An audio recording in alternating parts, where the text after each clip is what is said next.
Excited and privileged to introduce CONV2X distinguished keynote speaker, Major General Dr. Josef Schmid, NASA flight surgeon and Major General retired, mobilization assistant to the Surgeon General of the Air Force. Dr. Schmid's patients are current and past astronauts and family members. These include an X-15 pilot, shuttle, space station, and Apollo astronauts who've walked the moon. He became an aquanaut during a 12-day mission to NOAA's undersea Aquarius habitat during NASA's Nemo 12. Dr. Schmid has been a crew surgeon for shuttle missions STF 116, 120, and 126, and for multiple long-duration missions supporting the International Space Station, including Soyuz launches and landing operations in Kazakhstan, for expeditions 18, 24, 29, 39, 48, 56, and 63. He serves as the lead for medical operations for the new Orion vehicle and Artemis missions that will return humans to the moon. Dr. Schmid is the previous lead for space medicine training, responsible for training medical students, other flight surgeons, astronaut crew, medical officers, and biomedical engineers. He is co-director for the Aerospace Medicine Residency at the University of Texas Branch Galveston, and has also led missions teaching life-saving surgical skills in Nepal, Rwanda, Mexico, Romania, Bosnia, and Sri Lanka. Please extend a warm welcome this morning to the phenomenal NASA practicing telehealth physician, Joe Schmid.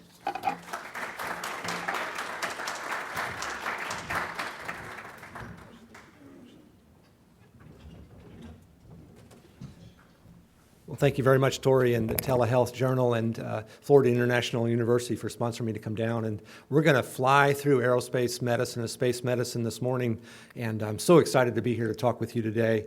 We're going to talk about aerospace medicine and space medicine, and the second half of my talk is going to be holoportation. So I'm speaking at 17,500 miles an hour right now, and we're going to roll through about 60 slides this morning. Okay, I'm start off with Tom Stafford's quote, "How far can we go, how fast can we get there, and who among us is willing to do this?" And I think that's what telemedicine is. I'm barely old enough, but I remember 1969, my mother woke me up to see them landing on the moon, and I stuck around and watched all the Apollo missions, and include the one on the right there's Apollo 17, that's Gene Cernan taking off from the surface of the moon. 2001, I became his family physician for the next 17 years. It's incredible to be able to hear somebody tell you what it's like to land on the moon. The bottom picture there is Alexei Leonov, first human to walk in space, and then Tom Stafford. And that was at the height of the Cold War when the Soviets and the United States got together and were cooperating in space. And that's why I feel proud to be working at NASA right now in the height of tensions currently. I worked shuttle before, now also doing Soyuz and ISS. SpaceX is one of our partners, commercial providers. Boeing's coming online as well. Blue Origin, and the Orion mission, as mentioned, we're going to take humans back to the surface of the moon and on to Mars. This is a picture of the down here in Florida, the Kennedy Space Center. The people in the back are the astronauts, and the folks up front are the flight surgeons taking care of them. And in Mission Control is the other place I work, interacting with engineers throughout the mission itself. And first time I went to NASA, I could understand that they were speaking English, but I had no idea what they were talking about because the terminology, et cetera, is just incredibly different. But you learn a lot of engineering by working there. We launched from Kazakhstan, which is on the other side of the planet, of course, from Houston. And it's almost as large as Western Europe, and I'll show you some pictures why we launched and land there. This is Nur Sultan, their new city, central city there is their capital. It looks like Oz, but the rest of the country is an ancient seabed. It's flat. That's why they launched and land there. Also, the orbital dynamics are there such that back in the 50s they designed so they would launch their missions out of Kazakhstan to avoid China, actually, and that's why they launched. This is a picture of the Soyuz being, it was actually produced there in Moscow, and then they ship it all the way down to Baikonur. Basically, it's a ballistic missile with some strap-on boosters. They use the same solid rocket motors to take the vehicle in emergency, the escape tower, and then it launches. We go out there and spend 2 weeks in quarantine with our crew members, and then they launch to space. That's about a kilometer and a half away from you, so you can really feel it in your chest when they launch. just feels wonderful to be part of that. We take care of our crew members when they get on orbit as well. This is a picture of the actual Russian side, one of their hatches, and for the next 6 months we take care of them in orbit. Space is a dangerous place, just like on the Earth. The upper left-hand corner is a picture of one of the Soyuz where it crashed.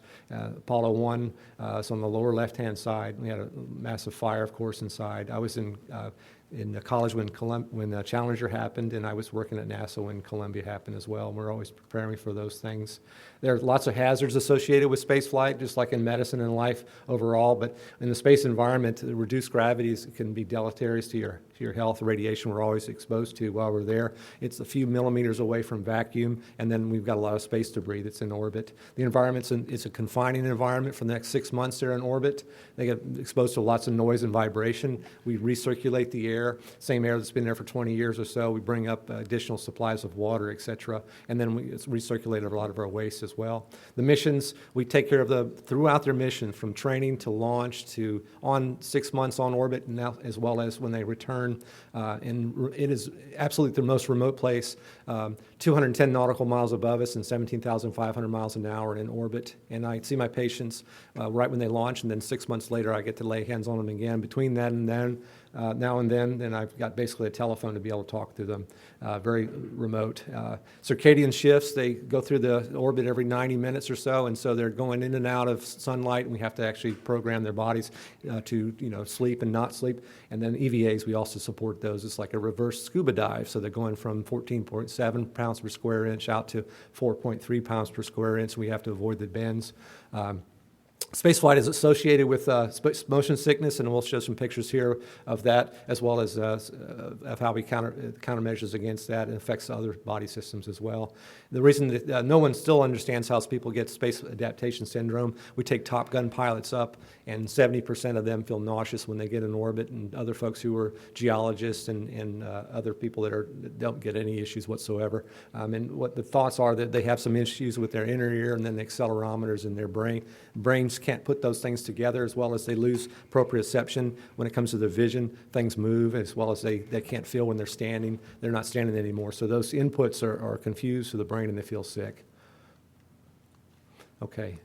And it's a joke whether they use some of their emesis bags or not, but about 70% of people, but we've got some medication. We use Phenergan usually at night, and it actually makes them feel a whole lot better. Fluid shifts also happen. When I'm standing here, I've got all my blood is going down to my legs. When they go to orbit, everything equalizes. So everything comes up towards the heart and to the kidneys, and so they lose about 2 to 3 liters of fluid. You really have to urinate quite a bit in the first couple, 3 days, and you see these pictures of them where they've got swollen faces, et cetera, and then the reverse happens when they come back. When they come back from orbit, they lose 3 liters actually when they return, and so they've got no systemic risk to return, and their heart's not as functioning as quite as well as it was before they left, and so we actually have to give them some fluid and get them to respond. Here's a picture of one of the early Mercury astronauts on the left-hand side. You can see him. It's got a normal face, and on the right-hand side, he's really kind of got a swollen face from all that fluid. Muscle skeletal changes, we lose muscle. Any of our muscle, like our quadriceps and our gastrocnemius, is those anti-gravity muscles, those as well. We lose strength. They lose aerobic capacity. If they don't exercise, they'll lose about 1% of bone calcium per month. It's like an accelerated osteoporosis. You don't want to have that, of course. And so we've got lots of good countermeasures now. We've got an exercise treadmill, a bicycle, as well as a resistive exercise device, and we've been able to stem those losses. Radiation, they're continuously exposed to radiation. We've got the Van Allen belts to protect us here on Earth, but they can also collect some of the electrons and protons that are accelerated out of a coronal mass ejection from the sun, so to speak. And that's all, we have sunspots, and we're currently going through one of our maximum production of those things, as well as they're getting exposed to galactic cosmic rays, which are basically iron atoms that come screaming through and will cause damage to your DNA. Space medicine, we have physicians that are assigned to each of the crews. We take care of them throughout their mission. I'm on call right now for the space station, as three of my colleagues back at home are as well. We can take telephone calls. We get 15 minutes with them once a week, and then they can also call us via cell phone after hours as well. We are always also responsible for the human physiology impacts of depressurization, fire, tox releases, radiation, and other events on board. And again, these folks, my communication with them is through these track and data relay satellites. We've had medical events throughout the Apollo missions to shuttle and on to station. We're not going to go through all these, but there's the idea of all the things that can happen to you while they're there. This is a short list, too. It's probably about 10% of the things that we see there. We do have medical kits on board. We have them go through some hours of medical training, but as you know, you prepare for the worst, and you hopefully you get the best, but they'll have other things that will show up that you didn't have on your list, and you have to figure out a way to treat it with what you have on board. Here's one of the things that kind of surprised us, space flight associated neuroocular syndrome. Folks in the shuttle missions were getting better distant vision, and their near vision was worsening even after 2 weeks. Now we're seeing the reasons why. Now we have ultrasound on board, and we can actually see some of the changes in the eyeball. It's normally oval, but in zero gravity it becomes flattened in the back. They also get neural thickening of the nerve that comes out of the optic, and as well as out of the brain to the optic disc itself. And then they also get some scotomas as well and some vision loss. We do simulations, of course, much like any other clinical simulations. Ours involve this International Space Station. We have patient simulators as well as we have to interact with all the folks in mission control. Here's a picture of the vehicle coming down, the Soyuz vehicle coming down there in Kazakhstan. On the right-hand side, you see the vehicle under the parachute. On the left-hand side, you see the rescue forces. And as Americans, we're part of that when we have an American on board. And that little V you see in the back there is actually a set of tourists that somehow always know where the vehicle's coming down, and they're always out there. It's kind of crazy if it's accessible to a road. And the reasons we have to be prepared for trauma there is coming down onto a hard surface in the last possible. They get about 5 meters above the ground, and there's a radio altimeter that fires some retro rockets to slow it down, and you'll see that, and that's what that smoke is. And then the next picture will show where there's a divot where the actual vehicle hit, and it gets dragged off in the wind. So we only have what we have on our backs when we're out there in our training to be able to take care of them. Here's a picture of the Soyuz itself. It's come through the air, and it's been slowed down, and that's an ablative heat shield. That's why it turns black there. And then here's yours truly, a flight surgeon looking inside to find his patients. And it's very, very small. It's built in the same technology that was built in the 50s for the shape of it. And you can see it's very tight in there. You can barely see the cosmonauts and the astronauts there. It's almost like an old VW Bug where everybody's sitting in the front seat. All three people are sitting in the front seat there. Very, very tight. And then they go through their acclimatization. This is Drew Foster coming out. And after a period of acclimatization, some fluids, they're feeling a whole lot better. Very small group of medical people. On the left-hand side is a Russian nurse, and we've got astronauts and other folks behind us taking care of them. And it's just always a pleasure to be working with the Russians out on these operational missions. We're continuing. We are limited. We'd love to take a CT machine, an MRI machine, but we're limited when it comes to power, mass, and volume. And like anything else, I add time and money, because it takes a lot of time and money to do these things. We've got to figure out how to extend our technology to be able to go back to the moon and Mars. We also have analog environments, not only in microgravity, but we also have the undersea Aquarius undersea habitat, and then here a simulator. We take folks down to Antarctica and other places that have those. And that's the origin of holoportation, which is the second part of my talk. Is we had a physician in Houston, which is the left side picture there, and the right-hand side is Aquarius habitat off the coast of Key Largo, which is just south of here. And we did a advanced trauma life support. We simulated we had a patient with a tension pneumothorax, and that's the diver there that's simulating that on the right-hand side. And then on the left-hand side was Samantha Cristoforetti, who's an Italian astronaut, and we talked her through using a HoloLens to how to treat that tension pneumothorax. And the ideas from that gave us the idea of where we could take the next step, which is holoportation, which is we used a Microsoft HoloLens and a Kinect camera, which is like a webcam, but has LiDAR, and it can actually paint your figure and then transmit that. And this picture here shows that. Actually, it's one of the other developers. We used EXA software as well as Fernando de la Peña. He and Nathan Ream, who is this picture here, they were both the developers to extend the Microsoft software. And this picture is in Houston, but the guy that's in the picture is actually in Huntsville, Alabama, being holoported to that other location. We did a tech demo, which normally takes at NASA, it takes about 10 years or so to get to an experiment on board. We were able to do ours within about two years total. And we did our tech demo where we actually had one-way holoportation and two-way holoportation. And the ideas, our use cases were to use for private medical conferences, private psychological conference. We also want to bring the family, the crew member down to the family, and then also the general public is in our next set. And so our concept of operations where we're going to take a flight surgeon up to the space station. Lower left-hand side shows the HoloLens, and then the right-hand side shows a flight surgeon there. The system, we're not going to go through. This is basically, we use that HoloLens camera, or the Connect camera, the HoloLens, as well as some software to get, access software to get it on board. And as you can imagine, working at NASA, you have to push things through. We have 4 or 5 firewalls. We did not use the internet. It was within our own network. And then it goes up through White Sands, New Mexico, up to the Tracking and Data Relay satellite, and then onto the space station.